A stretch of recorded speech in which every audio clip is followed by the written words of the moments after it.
Welcome to Blizzard Fire. We hope this video helps fire up your solution. You start by identifying the watermark and readying the tools. This matters because removal methods differ by watermark type. Open a PDF editor that supports layers or redaction, or prepare a clean source to replace content. Once done, inspect pages with thumbnails and check for a separate watermark layer or an embedded image. Make sure to save a backup copy before edits, because irreversible changes occur when you flatten or export. Now proceed to targeted removal. Now you execute the core removal steps. This is where detail matters.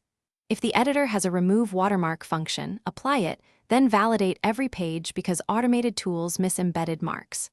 For object-based watermarks, select and delete the object or hide its layer. If the watermark is part of a scanned image, run OCR, export the image, and use cloning or healing to blend surrounding pixels, then reinsert. Make sure to zoom and inspect edges. Consistency prevents visible artifacts later. Finish by producing a clean, print-ready file. Export with layers flattened only after confirming removal, because flattening makes changes permanent.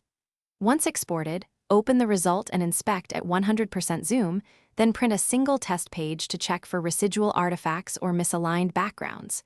If you see ghosting, return to the source file, adjust cloning or object removal, and export again. Troubleshooting tip: if removal fails, try a licensed watermark removal feature or recreate affected pages from the original content. Thanks for watching. If you found this helpful, don't forget to like and subscribe.